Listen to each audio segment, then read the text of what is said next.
the book of choices, I shut right down. I have anxiety. Yeah. Me too. I totally hear you. Yeah. It's like going to TGI Friday and they've got like the 35-page menu and I totally can't handle it. And I will tell the server, just tell me what I should eat.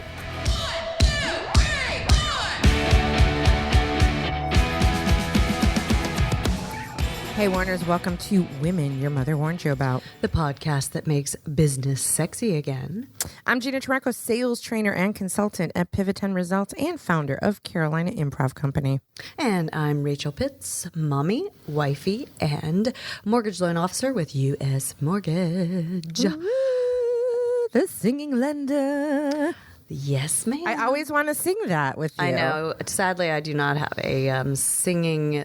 I don't have my own jingle yet, but it'll come to me. Too busy doing other fun stuff. To you. Yeah, we've been talking about having our own jingle for like a year and a half now. It'll happen. Because Gina sings too, but she's not branding herself that way. I am not branding myself that way. Not today. I mean, it could change because the only constant is change. Exactly. So super excited about this episode that we recorded with another amazing woman your mother warned you about, Freida Rothman. What did you think? It was the episode, it actually was so powerful, it kind of took me a little bit off guard. Not to give too much away of her story that she shares, but anytime that you bring a subject like Holocaust survivor, that phrase immediately brings imagery into people's minds. And she's just got some really powerful inspiration from her family members. And she is a powerful, yet she's not like a super wide open chick like we are. She was very, she's kind of a more subdued woman your mother warned you about, but powerful in her own right, and that's okay. You really can be a subdued woman your mother warned you about. I know we tripped her up with that question right at the beginning. Shame on me. But I think we're all very different. We don't all have to be like balls to the wall, brassy, to be that woman. And the way that she is a woman your mother warned you about is that she talks about how she steps outside the boundaries of what her culture that she is born and raised in and still lives, her very traditional Jewish household, yet she's the CEO. So it's interesting. That makes her a woman your mother warned you about within her own culture. Yeah, it's so amazing. And just like looking at pictures of her on her Instagram, like she's beautiful. She's got the beautiful family, but she's still in that very cultural role. And yet she's still like the modern woman that we all want to be at that powerful position that she's in. And in her stories, which we won't reveal all of them, I did, to your point, I mean, I had goosebumps through it. I almost had tears. It's certainly not the same with where I come from with my family and how that tells a story on the German side of my family and how they survived. It's a whole nother story of how the Germans, who were not, with Hitler on things, how they had to deal and how they had to try to escape. And thinking about my own grandmother, as she talked about her grandparents, I mean, it really brought back how much I really looked up to my grandmother because she was this strong German woman who so much was put on her. And I would look at her and go, God, she would be running some major company if she was in modern times. So I think that was really cool, is the foundation of who Frieda is. Today's fabulous episode is brought to you, of course, by Dermavogue, and we thank Dermavogue for keeping us so beautiful, more than we already are. Tell us about Frieda. So I'm going to keep it short and sweet. She is, she's born and raised in Brooklyn. She's a second-generation jeweler, a mother of 4, an entrepreneur. I love her story about how her husband supports her, but she's designed this, her own jewelry line, and it's based on, she gets inspiration from the city streets around her in Brooklyn. So her jewelry is really cool and the craftsmanship is really cool. And her goal is to empower every woman to channel the strength, grit, and beauty in the world around us, to stay strong in the face of life's many challenges. And she talks about her new line that's coming out this month of Women of Strength. And we'll just leave it at that and jump right into the episode. Sound good? Sounds good. You guys will enjoy this episode with Freida Rothman.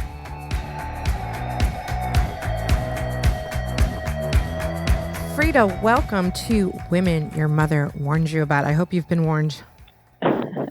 Yes, I have. Yay.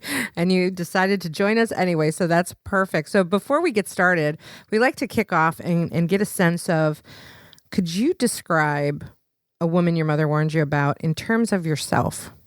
So for me, I grew up in a very Orthodox Jewish neighborhood, and where we were kind of raised and taught to be the wife at home. I'm a mother of 4 children.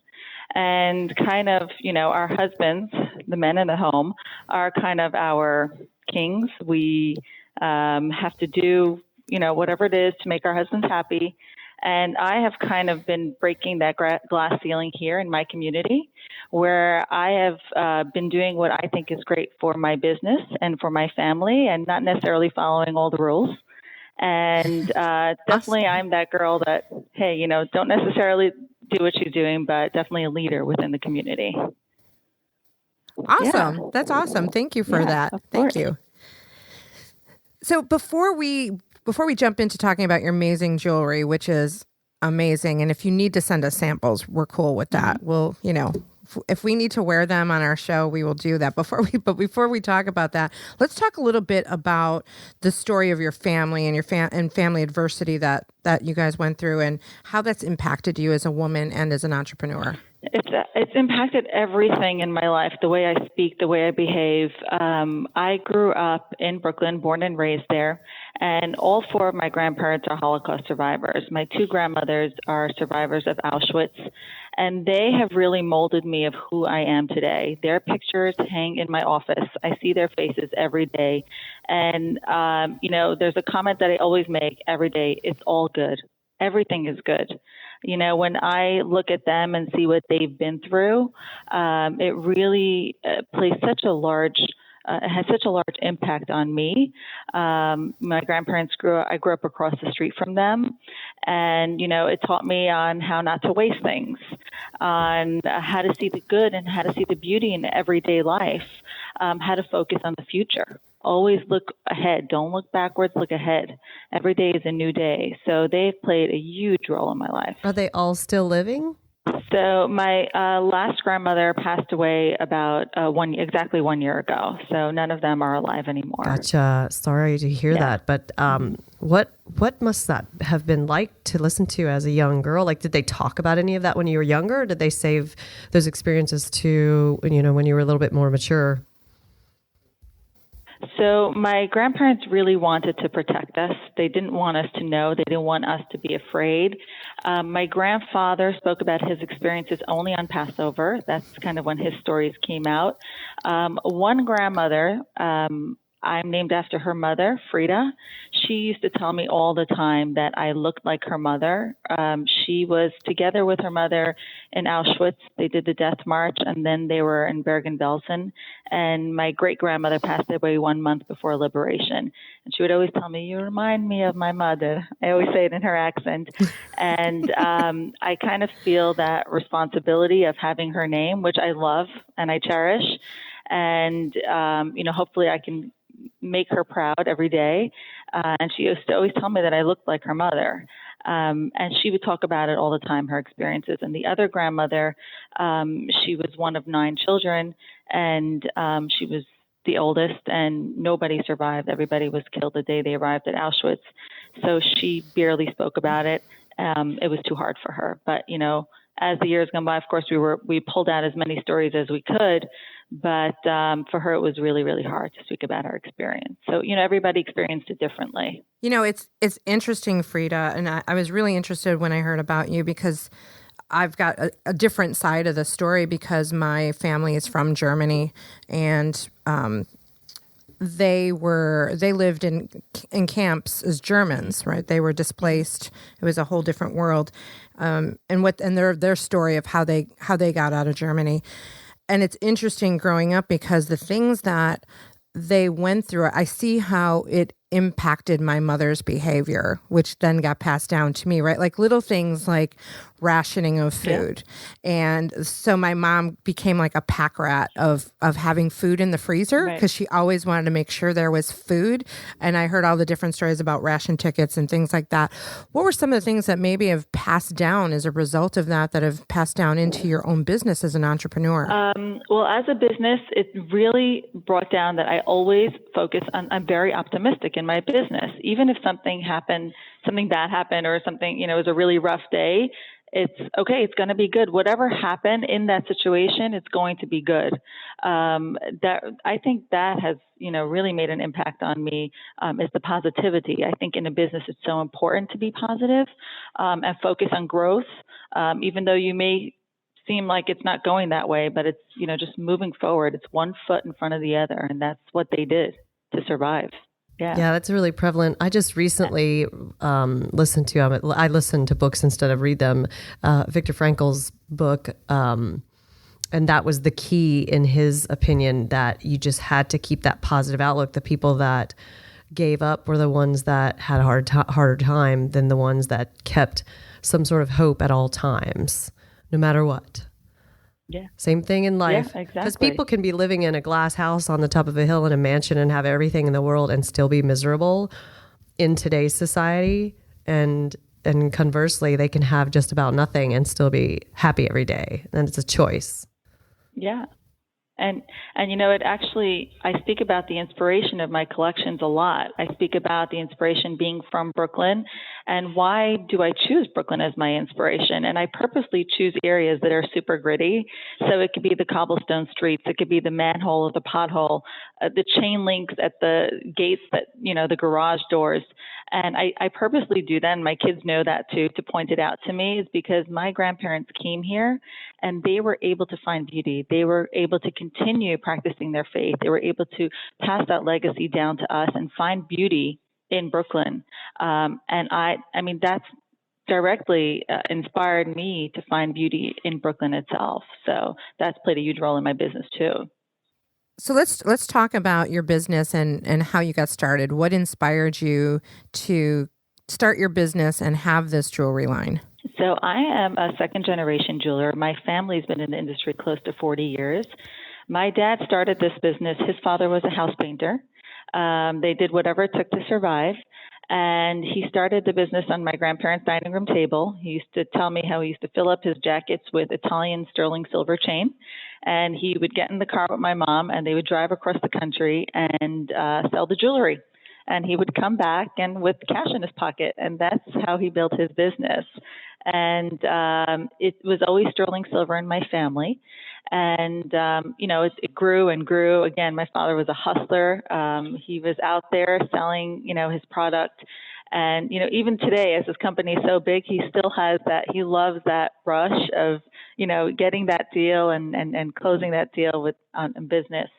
And he built his business. He sells private label to your Targets of the world, Macy's. And I joined the business after I had gotten married. And he had a lot of smaller clients that would call his company that wanted to manufacture with him. And he was like, I don't, it's too much of a job for us. We can't handle that. We only handle bigger accounts.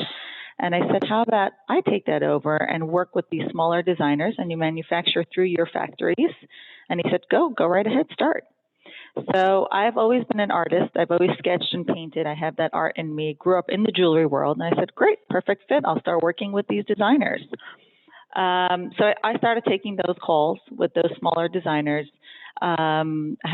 We were just a private label. It was my own division of the company. I didn't work under him. It was really my own company, but using his manufacturing. And that's kind of how I started, was working with other designers, designing for them, with them. And then I found myself really designing a lot for these designers. And my husband said, you realize that you're doing a lot of the work for a lot of these designers. Why don't you try and design your own collection? And that's kind of how the Freida Rothman company started. when I started, I obviously was very nervous. I wasn't sure, who's going to like my collection. I don't know, but I did know the industry very well. And I was taught that when you are looking to launch a collection or whatever it is, whatever product you want to feature, look for that white space. What is somebody else not doing? And because I had that background information, I was working with other designers, I knew it so well. You had your really high-end fine jewelers and you had your low-end costume, but there was nothing really in between. And that's kind of how I said, okay, I think we have something. And I went to the first year, we did the traditional trade shows. I went to my first trade show, and I had met the buyer from Nordstrom. And of course, it didn't happen right out of the gate. It did happen within year one in 2013. The Nordstrom team opened the brand and started the collection in 25 doors. And they said it was only the second time in the history of the company that they launched in 25 doors, because it's usually 5, 7, 10. And I remember looking at my husband and saying, okay, I think we actually have something here. I think we can, continue to build this brand and continue to build this product. And a funny story about the actual name, I was definitely more timid and shy. I was very nervous with putting my name on the brand. And it originally started with my 3 children's name, Belargo, we called it, because I was like, I can't have my name out there. I'm too shy. I can't speak. I can't do this podcast, and I was really hesitant. And my husband went ahead and he ordered about $50,000 worth of displays with my name splashed all over it. And he goes, there you go. You're the designer. You're the name. You're going to do this. And of course, I thank him so much for giving me the courage to do it.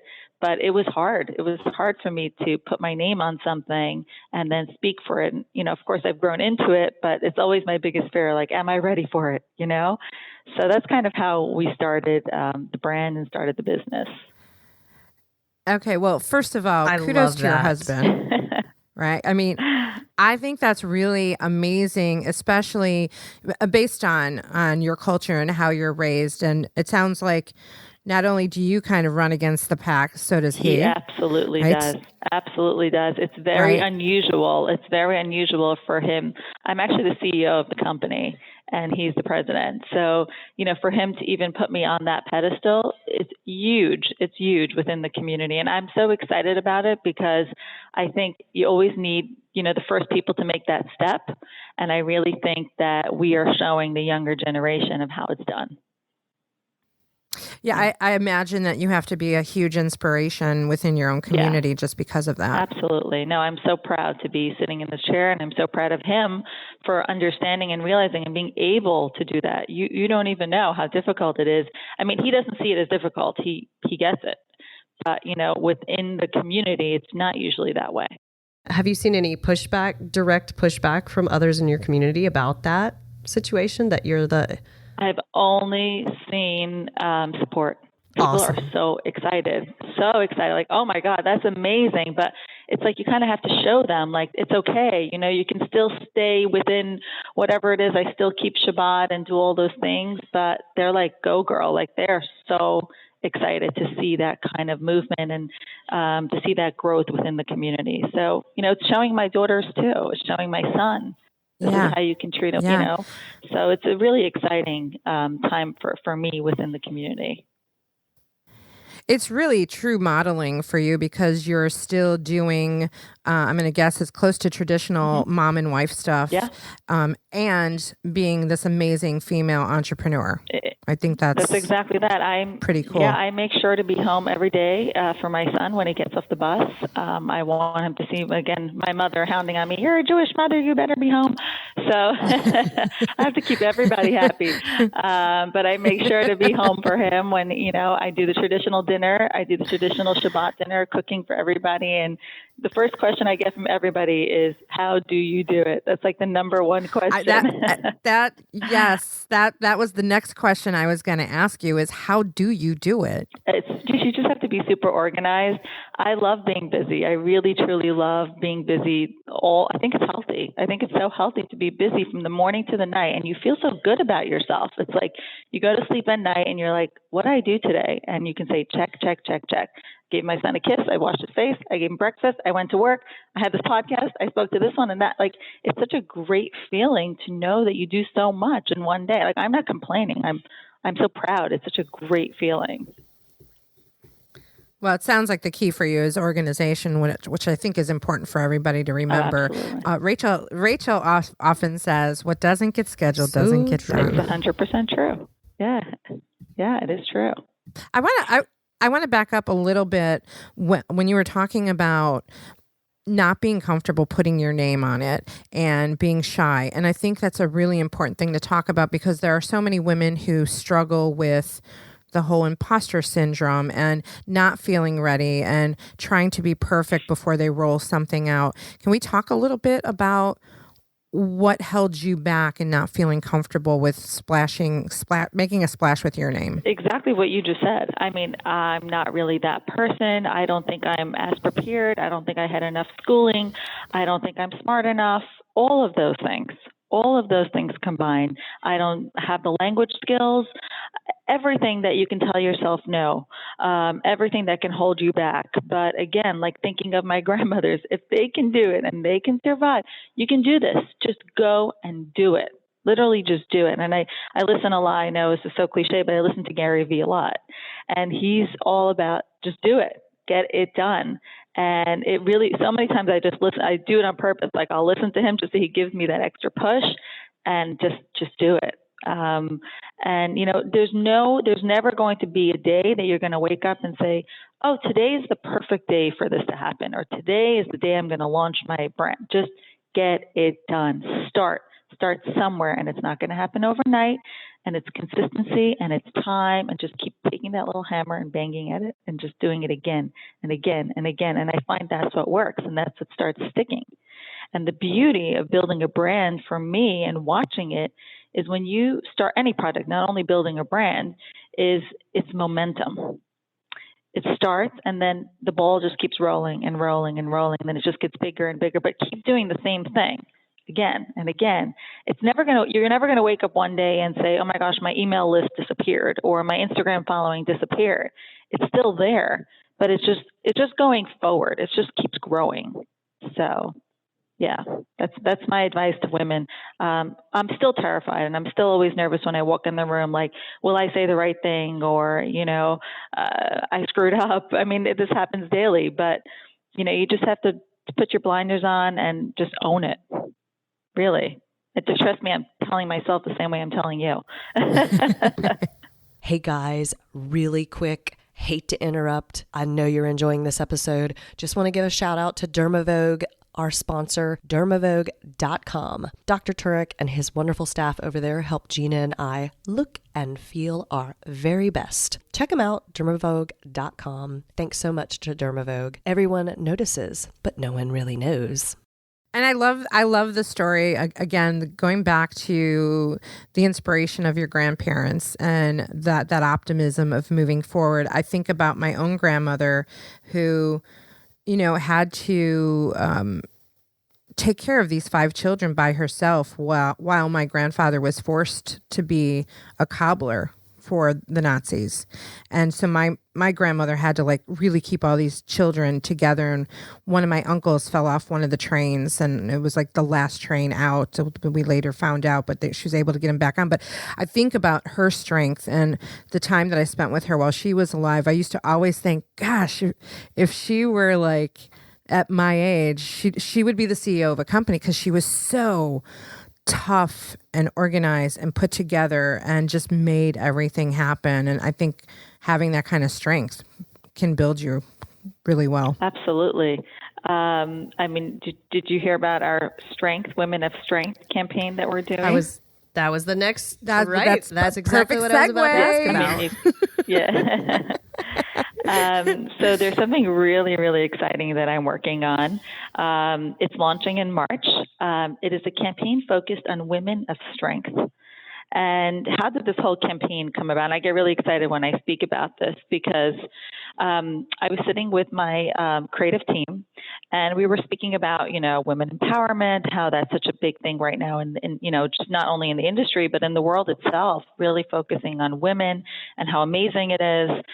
And my team asked me, Frieda, like, who do you consider to be an empowered woman? And of course, I always go back to my grandmothers. I'm like, for me, it's my grandmothers. I mean, they are the classic badass women. I mean, they survived. They were teenagers. They did whatever it took to survive. And we just start speaking, and they said, are there still Holocaust survivors that are still alive, knowing that my grandmothers are not alive? I said, actually, there are these two sisters that I grew up with. One of their granddaughters was my really good friend.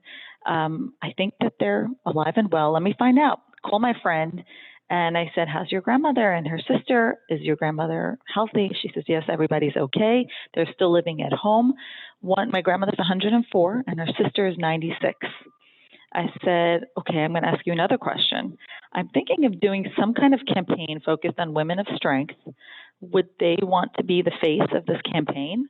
And again, like being super different. Like I grew up in the fashion industry. I've been to all the parties and at the Cipriani and the award ceremony and everything. And I'm like, I want to do something different. Like I want to focus and highlight different empowered women, not like the traditional CEO or, let me do something different. And I asked my friend, she says, I'm not even asking them. The answer is yes. They must do it. I want them to be the face of your campaign. I want their story to be told. And they have such incredible stories. I said, wonderful, great. She calls her great aunt, says, are you willing to do this campaign? She's like, I don't know. I'm not sure. I don't want you to glamorize, my story. If you ask Mrs. Horowitz, who runs this program for survivors, and she approves it, then I'll do it. So great. I get my whole professional voice on, getting prepared to speak to Mrs. Horowitz and ask her if it's okay for these survivors to be the face of the campaign. Call Mrs. Horowitz. We're talking. Ends up being Mrs. Horowitz had stayed in my home a couple of months before as a guest for a neighbor asked me to host her. She's like, I'll do anything for you, Frieda. Of course, I'm going to make sure, but I'm asking you one favor. Before you go to shoot this campaign, I'd like you to come and join some of these survivors for lunch. They gather here every day. Just meet some of them and talk to them. I said, absolutely, it would be my honor. So this comes the day of the shoot. The shoot's scheduled for 3:00, working around the survivor's schedule. And I go to the local Y where these women get together for lunch. And of course, I was really nervous and scared to speak to them about this campaign I want to do. And I get up and, since I am the granddaughter of survivors, they'll listen to me a little bit more. And I'm obviously very sensitive to their stories. And I explained to them what I'm doing, that I'm highlighting women of strength, and I chose them because of their strength.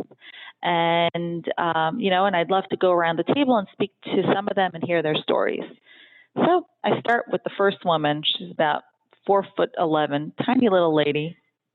I start speaking to her, and she's holding my hand, and she's like, I love what you're doing.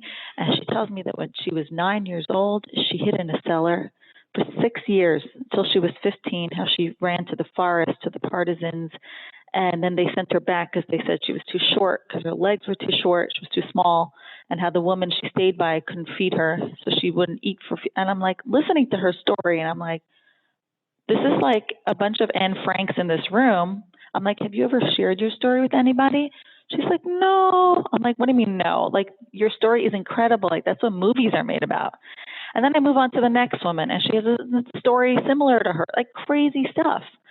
And I left that room after like 2 hours of speaking to these women so inspired. And I said, I need to do something for them where their stories are told. Like, I don't want their stories ever not to be told. They're so incredible, and I'm thinking of like kids that are dealing with depression, or people that their day is not going that great, and just hearing their stories of hope and faith and continuing to live on, I think is so inspirational. So we did the photo shoot later in the day. It was incredible with the two sisters. They shared their story. They showed us candlesticks that they went to go dig up after the war. I mean, it's all recorded. It's incredible, incredible stories. From that day, I decided I want to throw a party, a luncheon celebrating their strength. We're not going to focus on the sad things that they went through, but we're going to focus on what they did when they came here. Like, how did you rebuild? Like, how'd you do that? How do you stand up straight and continue to smile after what you've been through, after your entire family's wiped out? And within 3 weeks, I put together a luncheon. It was called the Women of Strength Luncheon here in my Brooklyn office. We had 55 female Holocaust survivors come through the doors.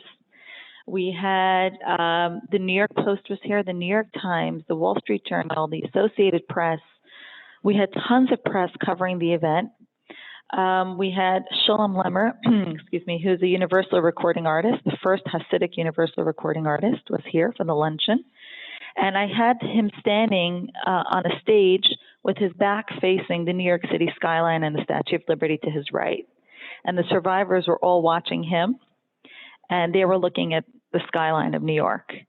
And the entire luncheon was focused on their strength.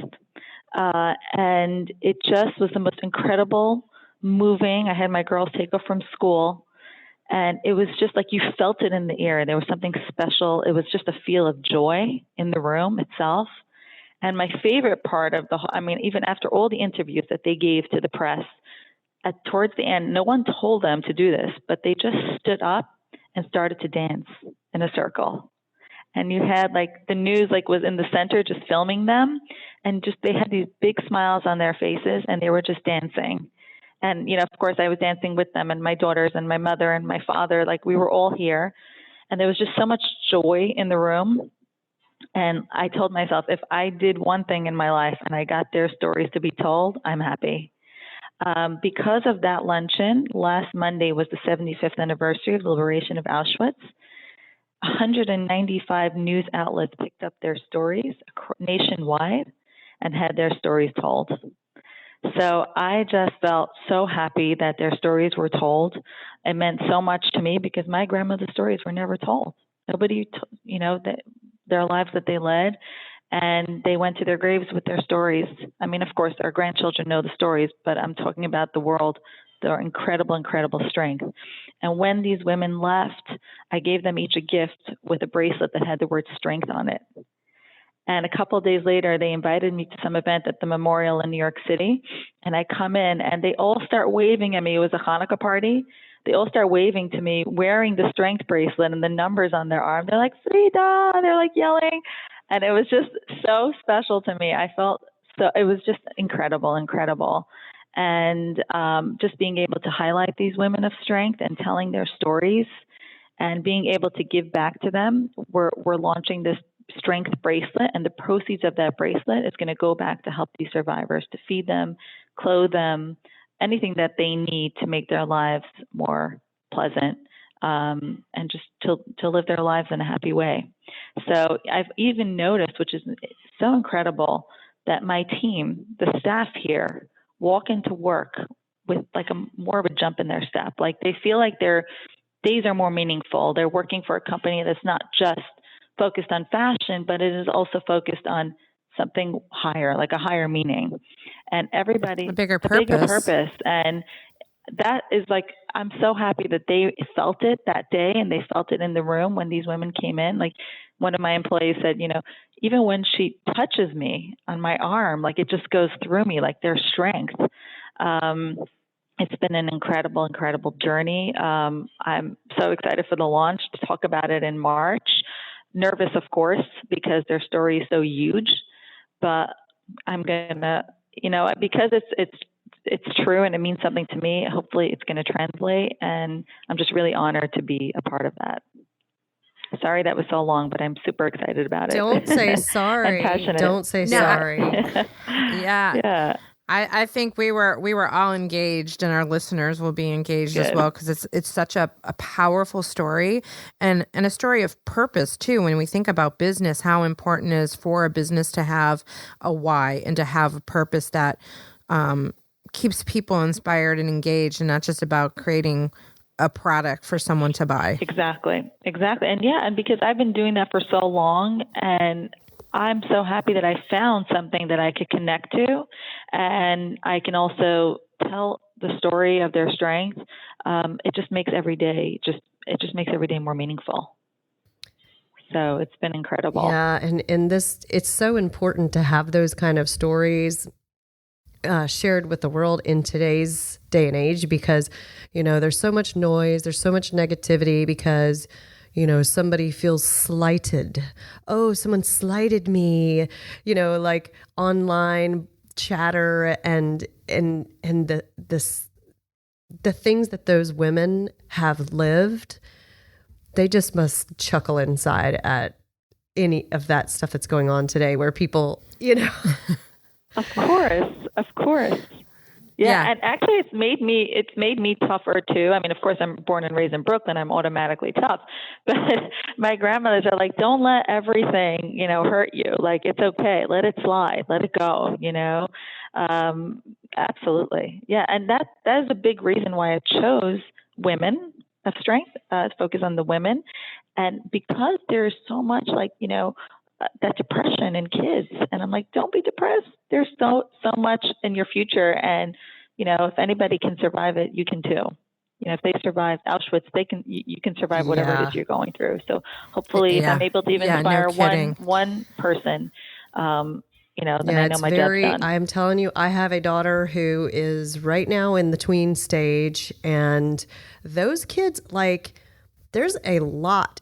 I'm trying to be a good listener to some of these scenarios that I don't really actually, I have to Google it first of all to see what they're talking about. But there's a lot of stuff they're dealing with, and they don't know how to navigate it, because they aren't always presented with stories of women and children. As you said, that woman who shared being 9 and all the way to 15 being in a cellar, that's a big deal for kids to hear, that you can survive and live a wonderful life. You can survive middle school, y'all. But they don't sometimes think that they can. Exactly. These children, there's one school in our area that the high school has had 9 suicides in the last couple of years. Oof. And these kids it's a very privileged area of society, mm-hmm. and these kids still mm-hmm. don't know where to find strength. And I give you huge props for what you're doing, because that's what young women need to hear, so that they can believe that they can survive high school and middle school, do something huge. Absolutely. And I have a 13-year-old girl and a 15-year-old girl, 2 daughters, and I had them come to the luncheon, and I purposely brought them over to these women, and I said, please share your story with my daughters. And she holds my daughter's hand, and she repeats the story to her. And, it was incredible. I'm like, I want them to hear this. And I saw how moved they were. I saw, and those are the lessons. I know that for her, it doesn't feel so little and small, but I know that's how she thinks now. I can do this. I met that woman, and she's a female. I think being the female part of it was so important to me. If a girl, and not even a woman, she was a little girl. She's a little girl, and she kept her faith too. She continued to believe in God. Even that to me was incredible. How do you continue to believe in God after what you went through? So hearing those stories were also unbelievable. Yeah. Shifting gears, not wanting to take away from how amazing that is, but can you talk for a second about your jewelry line itself, and who would love your jewelry?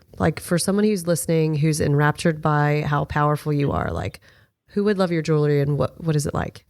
The jewelry really it's classic with a twist. It goes with everything. It's all sterling silver base metal. I'm known for that mixed metal look that I do. I use a lot of darkened rhodiums, kind of that grit of Brooklyn, with lots of sparkle too. So it really has that grit to glamour moment. The beauty of the collection is that you can take it from day to night. You can just wear your little, dainty necklace during the day, and then just layer up longer chains for a more evening look. I'm really known for that stacking look. We use the hashtag start your stack and really build your stack. And every season you can add more color, more vibrancy to your original signature stack that you have. And, in the morning, I love just like throwing it on and just finishes your outfit. You're just wearing your little white shirt and black skirt or whatever it is, your little black dress. And it just finishes your entire look when you put the jewels on your little stack. And it really, there's something for everyone within the collection, mom, daughter. The price point is just right. It sits between $200 and $550, and I purposely chose that price point to sit in that white space where you can wear it with your fine. It's great travel jewelry, and it's just great everyday, day to night jewelry. Well, my birthday's coming up, so I might just send my husband over to take a look. You absolutely should. Absolutely. I'm curious. I'm curious on because these stories are so powerful that you've shared, and we all have stories, and all women have stories of strength and courage. Do you design any of your work? Does any of your jewelry have like an inspiration behind it of like, oh, this piece I was inspired by that story? So the strength bracelet is specifically for their stories. It's the Women of Strength, and it literally has the word strength in that mixed metal. And they all live in Brooklyn. Just so you know, all these women that I met are all living here, and they raise their children here in Brooklyn. And I purposely wanted to choose women that lived locally. I call them heroes among us. And I used the black and gold, which is the black top is of New York City, the street tops of New York City. I use like a black texture. So combining the Brooklyn aesthetic together with the word strength, that is specifically for these women, the Women of Strength. As far as the other collections, a lot of it is taken from the architecture of Brooklyn. It could be the cobblestone streets. It can be the chain link fence. It could be anything that's architecturally around, especially around my office. You probably can't see the background behind me, but I'm facing to my right a federal prison. Right after that is this huge smokestack dating back from the early 1800s. We have the Brooklyn Navy Yard, the terminal, Brooklyn Navy terminals to my right, where it was the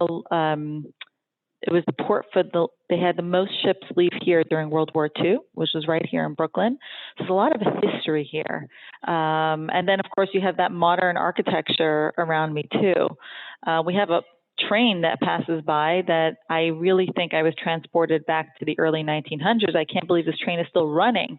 And, you have to wait for it to pass when you're crossing to get to your office. So the entire vibe is a very, I just find the beauty in it. Like, it's so artistic to me, and it has that grit to it. And, of course, I have to add, my job is to add the glam to it. You definitely do. There was, I'm curious, you don't follow the pack mentality of fashion. Can you tell us what that means?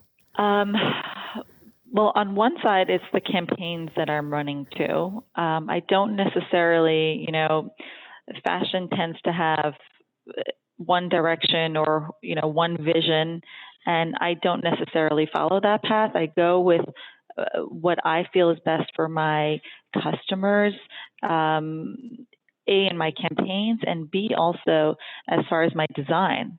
I don't necessarily follow the trend per se. If everybody's wearing a certain ear game, I want to be different. Of course, I'll stay within trend, but I'll design for my customer's lifestyle.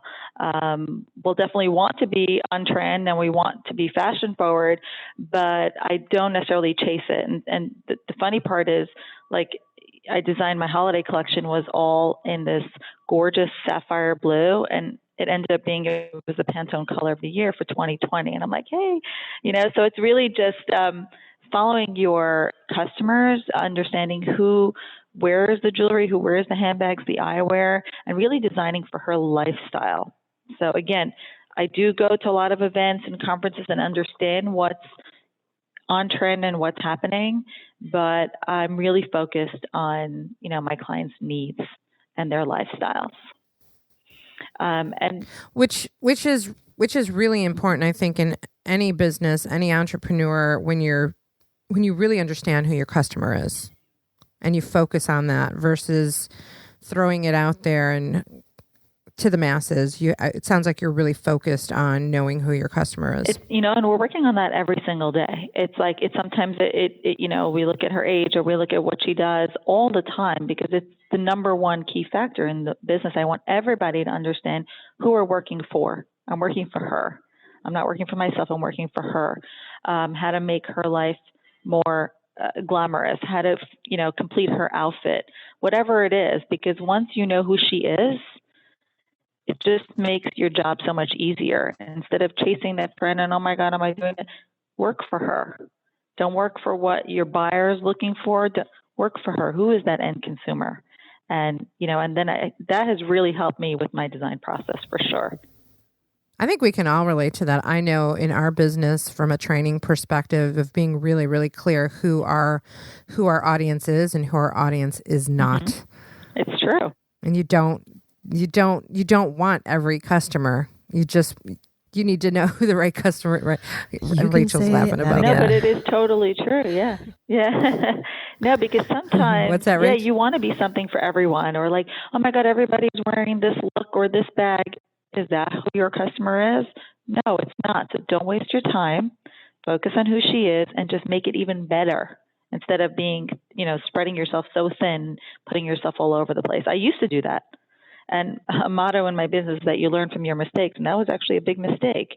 It's like, chasing that, and then you're nothing for nobody, instead of being fantastic at what you do. Yeah. And then you go out of business. Exactly. Exactly. It's ironic. I actually know a jewelry designer who lives in Brooklyn, and he's a client of mine, and he's worked a variety of places. I won't name names because I don't want to put it out there company wise, but known names. And the last company he had worked for, there was no clear vision on the different lines. Mm-hmm. And that's why the company started to suffer, because they were just throwing everything at the wall to see what would stick without any true understanding. And I would ask him, I'm like, who is the customer? He's like, we still don't know. That's crazy. Yeah, that's like every day. It's like, who is she? Who is she? What does she like? What does she wear? What brands does she wear? And we do that all day long, because it's the key to building your business. It really is. So, nice little segue into, is there an aspect of a woman that you would find sexy that's your ideal customer?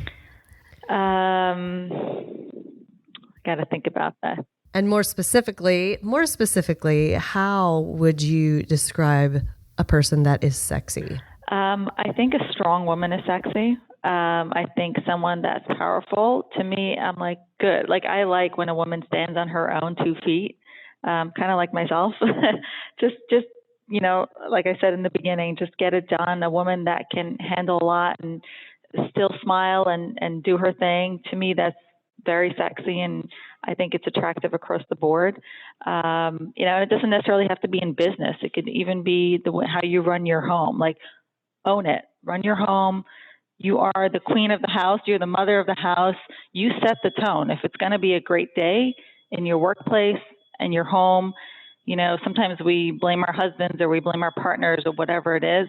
You really set the tone, and somebody that understands that and has that knowledge, I think, is very powerful in any setting. And I think that's very attractive. Nice. That is one of our signature questions we do when we're kind of coming to an end. And so the next question, best advice you've ever been given by another woman or a man, as a matter of fact. It may sound cliche, but it's really, you learn from your mistakes. I mean, make those mistakes. It happens in business every single day, and it happens in parenting, and it happens in being a wife, and you just know not to do them again. I mean, I have said such stupid things sometimes, and I've done things that, and it really has taught me. I've not slept the next 3 nights because I messed up so bad, but trust me, I've never done it again. And that has taught me, I'm really very self-taught. Everything that I did, the business that I built is really self-taught. So there's nothing like being thrown in on the job or being thrown into a meeting. And obviously you want to come in prepared, but, making those mistakes. And I've learned that from, a mentor who told me, you're going to make mistakes and you're going to learn from them. And it's so, so, so true. And don't be afraid that you made those mistakes, because it's going to happen for sure. You know what I love about that? We talk about this in Improv, right? So our training company is Improv based. So that's the tool that we use to get people out of their headspace, but also to encourage failure, because it's in the failure where the funny comes from a comedy perspective, but it's in the failure where innovation happens. And so I've embraced this whole concept of, I look forward to failing. How can I fail? Where can I make a mistake? Versus, oh my gosh, I hope I don't make a mistake. Sometimes I have days where I'm like, gosh, I hope I make a mistake because I need something new to create. I don't think I've ever said that, but you know what? It's a great way to look at it, though. It really is. And you're right that the comedy comes from that. Like, we did an event at West Point a couple of, probably 2 months ago, and, you know, felt really glamorous speaking to the cadets about our Women of Strength campaign and doing all of that. And we leave West Point on a high, and I got this huge flat tire. And I'm standing on this rainy road in the middle of a dark street near West Point. And I'm like, you know, this is where the comedy comes from. It's like, you know, Yes. yeah, so it was a great experience, and we always go back to that, you know, the flat tire in the middle of the dark road, and thank God we got help and all, but, you know, that's really where your best times, and you learn from those. Yeah, well, comedy definitely comes from relatability, that's for We sure. can all Yeah, relate to the flat absolutely. tire. Yeah. So speaking Exactly. of mistakes and learning from them, any advice that you wish you had been given early on? I still agree with I think, and a piece of advice I wish I got earlier on, because I think I wasted a lot of time, was the consistency piece of it. Not being all over. Stay focused. You're known for that black and gold look, that mixed metal look. People love you for it. Stick with it and just make it better and better and better. And I used to have a ton of product on my website. I used to have a ton of offerings to my customers. And, you know, I thought that was good to have tons of customer choices. And I would give them 400 bracelets and 600 earrings to choose from. And it was too much. It was just too much. So that, I would say about a year and a half ago only, is when I had a planner in here, and she's like, okay, that's it. You got to start scaling back. Your customers are confused. It's too much. I'm like, no, but I love that one and I love that one. No, scale back, less is more. And we literally have those words spelled out in huge letters across the office now. Less is more. Focus on what really works for you, what you're known for, where your successes are, and don't confuse the customer. Give her less. I was just going to say that we talk about this in sales, that a confused mind doesn't buy. And when you give too many options and too many choices, it overwhelms the buyer, and then they don't buy. They back off. Exactly. So that is something I wish someone told me 7 years ago, because I was like, and my business doubled. It's doing better now, and I'm offering them a quarter, 25% of what I offered them before.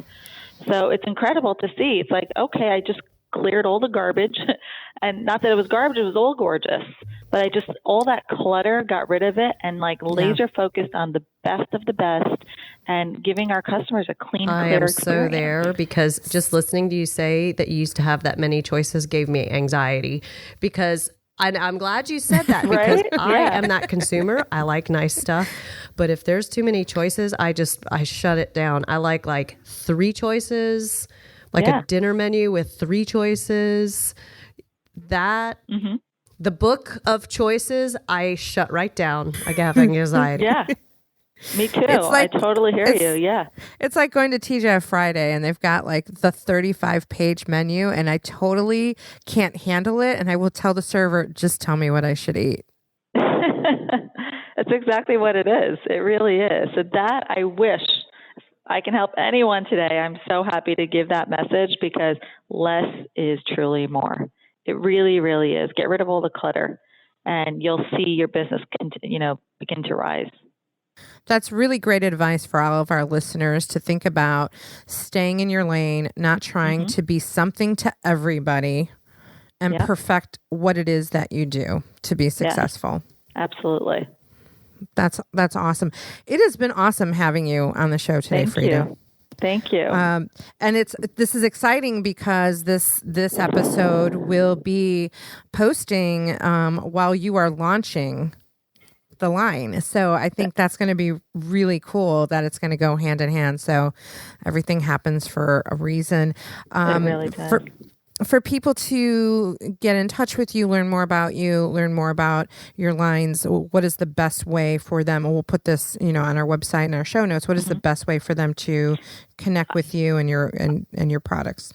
I love for them to follow me on Instagram because you see the good, the bad, and the ugly. On the stories, I will show you the flat tire. I will show you all of that in stories. So Instagram would be Freida Rothman, and it's spelled with an E-I. So it's Freida Rothman, at Freida Rothman. And, of course, the website, FreidaRothman.com, Freida Rothman on Facebook. But Instagram really gives you the feel and the vibe of the brand. That's awesome. Great. Well, again, thank you again for your time today. It was my pleasure. And thanks to all of our listeners, to our Warners for listening to this episode of Women Your Mother Warned You About, and to our sponsor, Dermavogue, who keeps Rachel and I prettier than we already are. We love Dr. Turk and his staff. To connect with me directly or learn more about Pivot 10 results in Carolina Improv, you can find me on our website at womenyourmotherwarnsyouabout.com or ginatrimarco.com. And to connect with me, Rachel Pitts, you can find me all over social media as The Singing Lender or thesinginglender.com, and find all our social media links, including links to Mr. Keith, who's not with us today, sadly, and free downloads on our website at womenyourmotherwarnedyouabout.com. Hey, we're going to have to tell Keith that he should buy us some jewelry. I love it. Thank you so much for having me. I hope it went well, and I hope your listeners are able to learn something today. Awesome. Thank you, Frieda. Thank you so much. Have a wonderful day. And hey, if you love this show, show the love and share with a friend, colleague, or client. Just one way to give value with a free resource to others and a way to strengthen those business relationships without expecting anything in return. And Warners, keep on keeping it sexy, and remember, for the best relationships, keep it real, raw, and relevant. And a little irreverence doesn't hurt either. Bye, Warners.